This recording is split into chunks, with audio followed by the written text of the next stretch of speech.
Hello, my name is Matthias Cavodi. I'd like to welcome guys to my channel. Today we're going to talk about the Blood Ties crossover, a story that when I remember it came out way back in 1993, I was blown away. It was the first time I saw the X-Men and the Avengers teaming up.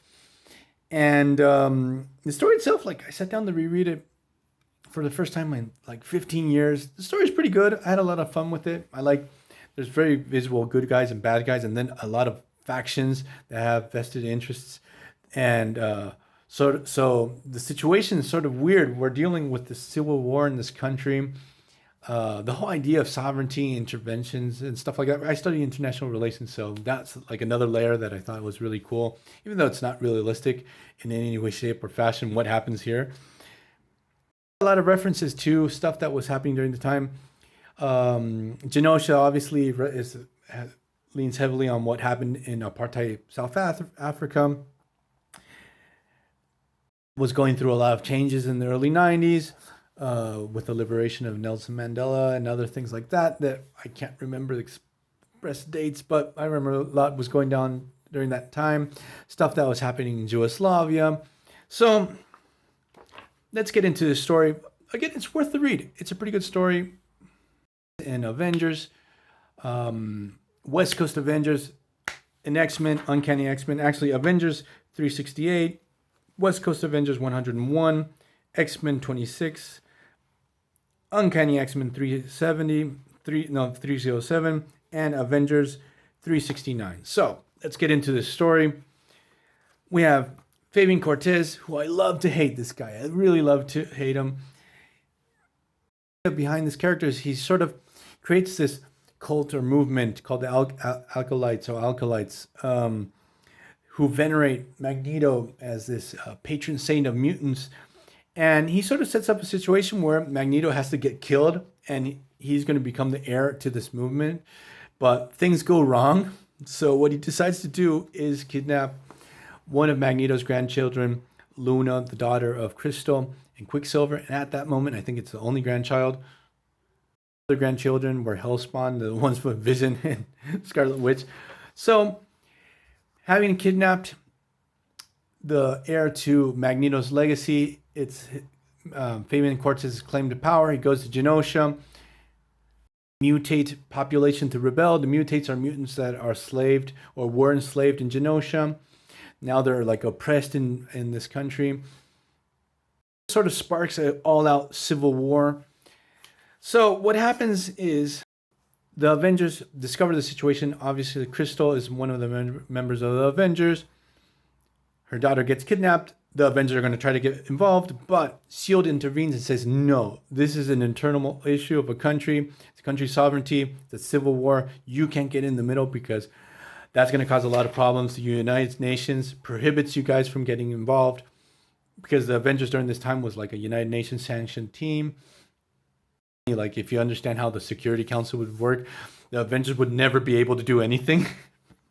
But that aside, we have this conflict between the Avengers and S.H.I.E.L.D. S.H.I.E.L.D. doesn't want them to leave the country because they think if the Avengers go to Genosha, things are going to get worse. The U.S. government decides to send Beast, Xavier, and U.S. Agent in to investigate the whole situation, what's happening. We cut to X-Men issue 26. We have Exodus sort of observing what the hell is going on. In Magneto's ranks, the Alkalites that venerated Magneto like this patron saint of mutant kind and his world vision. There's like these two factions, Fabian Cortez's faction and Exodus's faction. Also during this time, Colossus had also joined the Alkalites. I can't remember how to pronounce the name. So the Avengers go into an open battle with the members of S.H.I.E.L.D. so they're able to escape to Genosha. Here we have Black Knight backstabbing, literally, Nick Fury with his weird energy sword. Like this design for Black Widow that her suit is completely black so you can't see anything. War Machine from back then was really awesome too. Xavier, U.S. Agent, and Beast are able to infiltrate Genosha from one side. The X-Men, on the other hand, with Quicksilver, because obviously they kidnapped Quicksilver's daughter, are able to infiltrate into Genosha, but they're confronted by a group of X-mutates that have become loyal to Fabian Cortez and want to stop the X-Men from reaching him. So again, we see all these factions. We have the human militants that are against mutants called the Magistrates fighting against Xavier and US Agent Beast. These mutates loyal to Fabian Cortez fighting against the X-Men. We have the Avengers arriving, and basically in the capital cities, there's a war between the humans and mutants and mutates. Like, things are getting from bad to worse. We have Hawkeye making the case for the Avengers intervention in front of the Security Council. Then Exodus arrives to make things worse.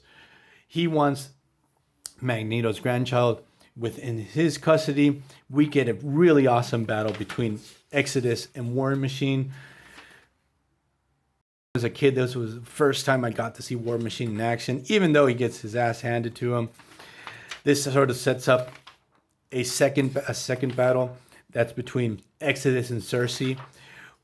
Here are the Magistrates that I was talking about. These guys. Cersei starts battling Exodus, and basically they start, because Cersei and Exodus are insanely powerful. Basically, they're starting to level the capital city of Genosha. Like, they're starting to make things a lot worse for everyone. I really feel like it's a war story. Like, there's a moment where with Cyclops seeing all these innocent casualties and collateral damage and stuff like that, and Cyclops is like, boy, this is getting bad. So what happens is, obviously, Jean Grey, Quicksilver,